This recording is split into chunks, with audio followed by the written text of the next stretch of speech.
Okay, one more time. I'll pull a speaker's card. I'll say what I got to say. You be working the chat room. You know what to say. Type that in there. Get everybody riled up, and then just kind of watch what happens. As soon as the meeting's over, you start making a few phone calls. Find out what people talk. Tell them what we want them to say. And then watch the rumor spread. You call me tomorrow morning and tell me what you're hearing back. Okay? Or, hey, wait a minute. Who are you? You know what? You need to turn that light off and you need to get out of here. You didn't see none of this. You know what? You're not smart enough to think for yourself. We'll be doing all the thinking for you. Wait a minute. You look kind of familiar. Ain't you a tree trimmer? Yeah. You do a lot of work around here, huh? Yeah, you'd like that to continue, huh? It'd be a real shame if somebody started spreading a little rumor that maybe your tree trimming wasn't what it used to be. Yeah. Yeah, so I would suggest, if you get what I'm saying, you get out of here. You didn't see none of this if you're smart. Use your head. Move on. Isn't that the most ignorant thing you ever heard? Maybe not so much. Welcome to my next episode in my campaign series. We're calling this one Underground School Board. Now, it's in a playlist of videos. Again, let's do this disclaimer. I'm Ken. If you watch the first 3 videos, you'll know about the shop. You'll know about closed session secrets, where board members can kind of get in hot water. Number 2 was superintendent board member relationships when that goes bad. And then it's board member staff relationships where things start to get bad and things are starting to be ate out from the inside. Now let's move out to the underground influencers, really dismantle the goals of the district from the inside out. I'm not sure you're ready for this. Here, let me change clothes so I look like a thief of education of children, right? Only I would say that. Anyway, this is not about the school board. It's not about what anybody feels. This is my opinion. It doesn't represent the district. This is a series of videos that will tell you about the insider's look at some politics that go on a lot of school districts and how to stay on track. I've disabled the comments below. This is not a public forum. This is not a debate. This is not the place to cuss me. Do that to my face. I like that when you just walk up and say whatever you're going to think. Skip the trying to ruin my tree trimming business because it's not around here. So I'm not going to go broke just because you say I'm a bad tree trimmer. So put that one in your head. Let me go get changed and let's get to work on this little problem. And then we're going to switch gears in this video. We're going to start heading towards the sunshine instead of darkness. See you in a minute. All right, before we move on, I'd like to give a shout out to my sponsor, Kool-Aid. Kool-Aid, I don't think Kool-Aid knows that they're my sponsor. They probably don't even want to be my sponsor, but God knows everybody's drinking the Kool-Aid, right? Okay, where were we? Yeah, the underground school board. Now, the underground school board can be a great thing or can be a very destructive thing, depending on where it ends up. We talked about where it ended up in the episode 3, board member staff relationships, talking about parking lot politics and all that, and then actually it escalates backwards from there. Number 2, the board member superintendent relationship, and then secrets of closed session. So that playlist is up there. It's going to pop up for you at the end of the video as well. Let's talk about where the underground school board starts. It starts with you having a child. Having a child is a very difficult thing because once it's, oh, it looks just like me. When you're on your 5th one, it's like, oh, that looks just like you. Anyway, you start off, you realize, wait a minute, for me to do anything socially, it's going to take me to get 3 hours to get ready. Got to have the bottles, got to have the diapers, got to have the bag, got to have the car seat, got to have this, got to start the car early, it's too cold, it's too hot. So for about 4 years of your life, you are sentenced to the land of goo goo gaga. You know what that is, right? You don't have any human contact except for that baby that's now grown up and learning the words like, no, no, no, are we there yet? Are we there yet? No, we're not there. No, no, no, you cannot. You just asked me 5 minutes ago. That is your communication world. Trust me, I've watched on as this has happened 5 times. Anyway, so the day comes, you're going to take your first kid to school. This is scary. You're going to drop your kid in a classroom with 30 other kids that you don't know because you've been in goo goo gaga land and you don't know anything about this. And you just know I have not let them emerge from goo goo gaga land as prepared as they need to be. Right? With me. So, they go in crying, you go in the office, you can't leave. So, 3 days later, you're outside their classroom through the window like this. Finally, they call security, just go home, we got this, we got this. So you have to find a way to get back on that campus, and it's called Parent Organization. PTA, PTO, whatever they call it. It's your way back in to know that your kid is safe. So you join this organization. You find out their meeting is at Monday morning at 8:30.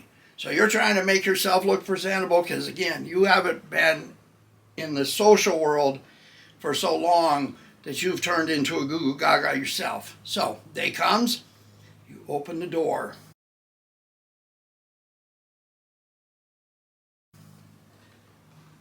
Six or seven heads turn.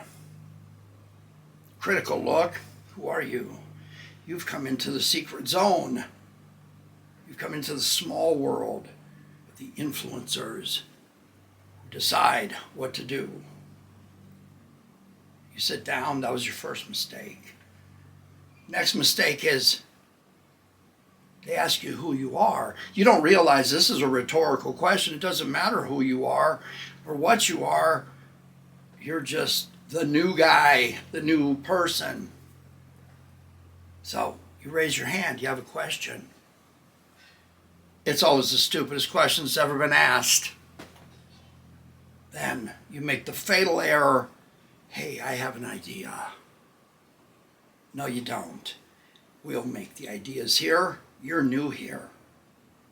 I've been in this organization for 30 years. Wait a minute, I thought this was a K through 6 school. That's 7 years, 30 years. Okay. Anyway. So you can just sit there and you can be quiet. And but I do have something for you to do. We're going to have a meeting, and then you can take this plate of donuts that we're going to have left over from the meeting, and you can take it over to the school, and you can hand it out to certain people. I'll give you a list, and you let them know that these donuts were from me. You got that? Would you like a donut with a chick with teal napkin? Oh, no. I don't want a donut. Maybe you could give the donuts to the people that we talked about in the parking lot in the playlist. You know, the one everybody's looking out the window and wondering why everybody's, they always got donuts. But do you want a donut? No, I don't want a donut. These donuts are very expensive. These donuts may cost you your political capital, your social capital. They're not good for your weight. They're not good for your... And they could cost you your business. Get away from me with your donuts, please. All right.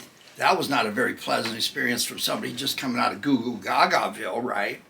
So we decide we are not going to participate because that is just too much. I finally, at this point, I'm feeling safer about my kid being there, and everything's good. And my kid's got Mrs. Smith. By the time I have the next child, 2 years later, Mrs. Smith is not going to be their teacher. Miss Jones is going to be their teacher. And I don't freak out just because I don't know Miss Jones. I certainly don't go to the secret donut club of 6 members and say, hey, my kid needs to be in Mrs. Smith's class. And remember, staff is trying to deal with all this. They have a job. They don't want a donut with you standing there. And what are they supposed to say? No, I don't want a donut. Or, hey, this is the greatest donut. While you sit there and expect adoration out of a donut. You know, I could give 100 people a donut and they would not think I was the greatest person in the world, much less fear me. So anyway, in the end, you got this little group of people that control everything. They've got a hold on the campus. Staff feels uncomfortable. There's unnatural alliances formed, and nothing happens unless this little group says so. And the key part of that is nothing happens. And of course, if I call this out, of course, I'm the bad guy. I'm always the bad guy. But the thing is I'm different than some people. I don't have a business here. I alluded to that in the beginning there, because a few well-placed rumors and a few, you see, I have this phone here. My handler could call me at any time. I want to make sure I answer on the second ring. I certainly don't want to disappoint anybody. I don't want to see my livelihood in the community go away. Does this sound familiar? They did a song, Jeannie C. Riley did a song called Harper Valley PTA. Do you know that song? Yeah, only I do. Yeah, I'm an old man. Okay, guys, did a costume change because now we're going to enter into the real world of positive adulthood, and we're going to stop trying to recapture and fix those moments of failure and awkwardness that we had in high school ourselves, and do that as adults through our children. Okay, yeah, I said that. So let's go back to day one, where that new parent comes in and the door opens to the parent group meeting and somebody says, hey, hi, come on in. Have a donut. There's not going to be any left by the time our meeting's over, because we got a lot of people coming in here, and we're glad to have you here. Tell us about yourself, tell us about your child, and tell us what your interests are in helping the school. Can you do that? Great. So, some schools have programs that are built on bolstering the school. I used to move drilling rigs in the oil fields, and we would haul huge derricks and not take them apart. We had huge trucks, and we would put these things called bolsters, so we didn't have to do all the work of taking things apart. We would move the rigs short distances, and we could get much more done much faster with the bolsters holding everything up. So an effective parent group bolsters the district. When the district is bolstered, people feel safe, ADA goes up, and everybody's happy. And we produce students that will be effective in adulthood. So let's back up a minute. I hate to keep bringing this up. No, I don't, because it was real. When I hit the school board, I was in the meeting for 5 years. I saw an alternative finance plan coming together that I knew as a public sector employee was not going to work. And that's taking a cut of somebody else's money somewhere else and using it to fund your school without providing any services to those people. I've compared it to paying an assessment to have your road paved, and then you find out your road never gets paved, and somebody in wherever except you got to spend the money. And you're like, this is the taxpayer being misused. So I came in. I knew that the charter funding plan wasn't going to work. The state auditor was looking at this district, 3 districts in the whole state, and they're looking at this little one. That's an indicator. And so I said in my first campaign promises, I'm going to reduce fiscal dependence on out-of-boundary charters. That means do it before it's done to you through court order. Next was focus on the local students, because when somebody else is feeding you and you don't have to do your work, you don't focus on the quality of your work. And then finally, restore the good name of the district in the greater educational marketplace, because We need those colleges, those community colleges out there. We need the school board associations. We need all these people to understand, hey, sometimes we have kids that aren't a fit in our school, but they sure are a fit over there in Acton, Agua, Dulce, the little rural place where everybody knows each other. That was really important to me. So, when people come along and form these little groups, and I'm talking about cohesion and group growing and bolstering, yeah, the donut kings don't like that a whole lot. So, let's talk about what it looked like, because there's been glimmers of hope here and there since I've been on the school board. That's just a coincidence. I didn't make these things happen. They just happen, and I think that maybe I've had some influence on getting people to think about, hey, we're good at this. Let's celebrate that. Let's work towards being better. If you have a progressive leader of the organization, the parent group organization, the civic organization, whatever, those people realize me bad-mouthing the city, the district, the school, while I'm sitting as the president of whatever this is, I am sitting as a president, but I'm the worst enemy of the school or the agency, and I'm cussing the board all the time.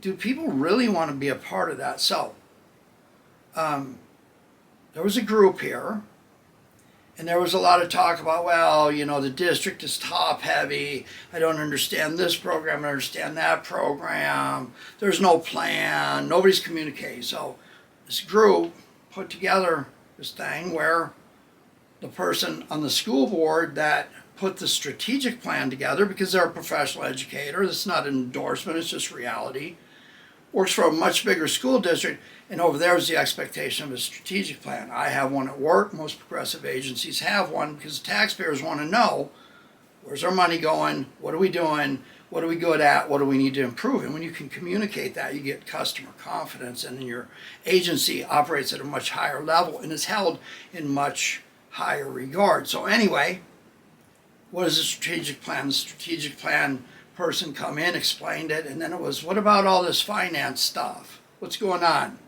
I hear there's charter revenue fluctuations. I don't like that. Somebody come in from finance, explained who they are, what their background was, what this looks like. You had all kinds of people coming in, people that handle SPED, people that handle facilities, people that do counseling, counselors that take kids in our district and start looking what their aptitudes are looking like in 7th grade and trying to chart out something and say, hey, this might be important to you.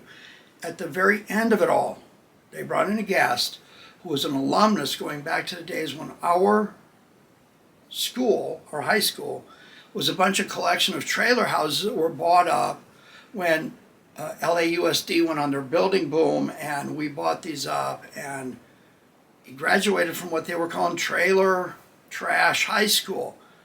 Terrible. Well, that person went out, had a scholarship, great ball player, got a scholarship to a little college, learned to be a medical professional, is now back in town serving the community he grew up in as a medical professional. That is success. That's what we're selling. I'm not selling donuts. I'm selling success, and I'm selling hope. Now, there are school districts that have these kinds of things. Parent ambassador, parent partner, parent. In other words, it's just a group of people that are there when the questions come in. And you see people on the internet, just because I'm upset with a teacher or something, I'm going to get on social media, and then when somebody comes in and says, hey, I'm thinking about moving out there, I'm like, I wouldn't if I were you. What are you doing? Keeping that group small? There's only 5 donuts, right? Wrong thing to do. Anyway, school districts like Pasadena have a program, and where I work, they have a program called Team Beverly Hills. Now, we have commissions, we have a city council, we have liaison committees. And what happens is every year, well, not for the past couple of years, which is kind of going backwards, that's what got this program that was in its infancy here in our own district. COVID comes along, you can't meet with everybody, people are getting sick, education is changing from minute to minute, day to day. But anyway, the Team Beverly Hills program that I'm used to, they bring people in. Some are selected. Participants are selected half by city council, half by application. And they come in and they go through every department in the city. You go through finance, you go through HR, you go through public works, you go through community development, you go through community services. You, as a participant in this program, meet every sector of the city's business.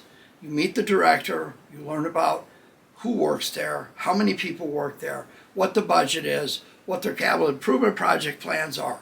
And when you have that and you graduate from that program, you have a basic understanding of how the agency works and what its capabilities are and maybe what its challenges are.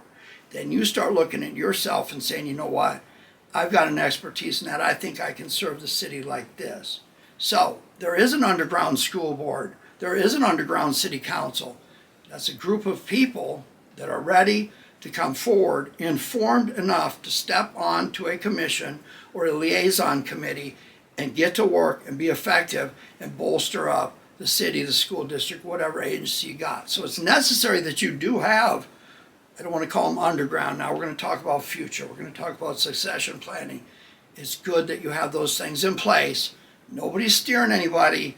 You're looking at the reality of what's happened. You come in informed, and you don't just come in because you're upset because you didn't get what you want and you're having to seek the blessing of the donut to get where you think you need to be.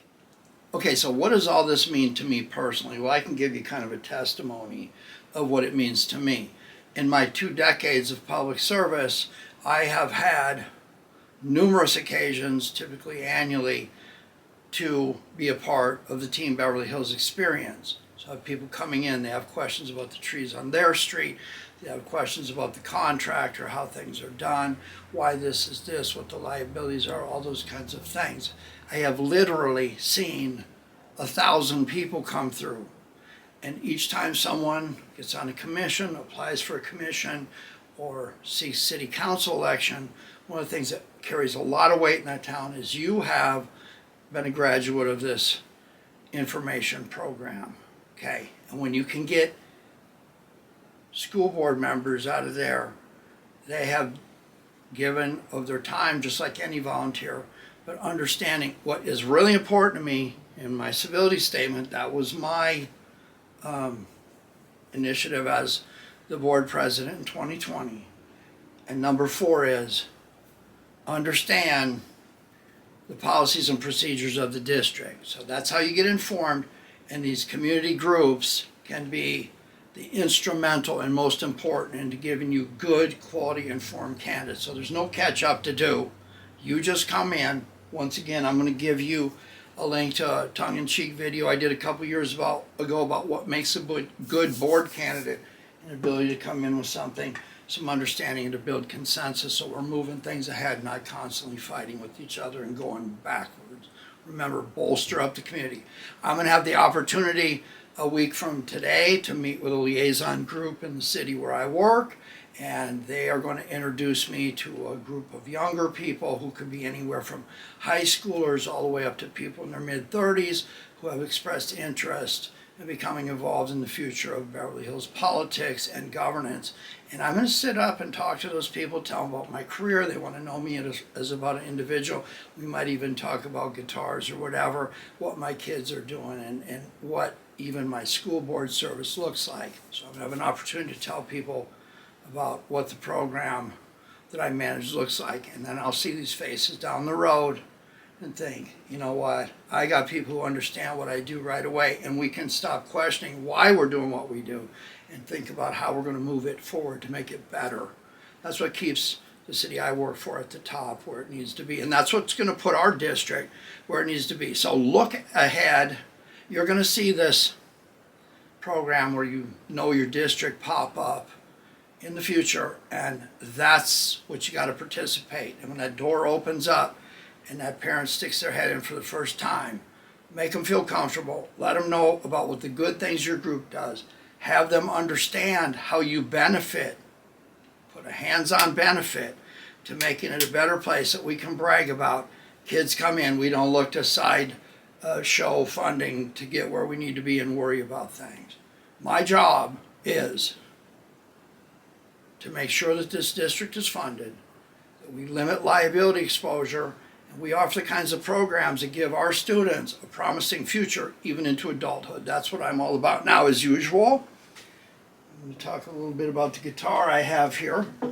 I actually filed my papers today. I pulled them online, but I filed my election papers, and as soon as I left Norwalk, I went out to French Valley, California, cultural capital of the world, and I picked up this old guitar, and I'm going to call it the election guitar. Remember I showed you one that had binding on the top only? Yeah, the Harmony Patrician. This one's got the same thing. It might be by the same company. It doesn't have a brand name. But this guitar, I'm going to call it the election special because on November 8th, I'm either going to be singing the loser blues or I'm going to be moving ahead in my position. Either way, it's really important to me that whoever fills my chair, it's not really my chair, it's the community's chair, but whoever fills that chair has the right focus in mind. So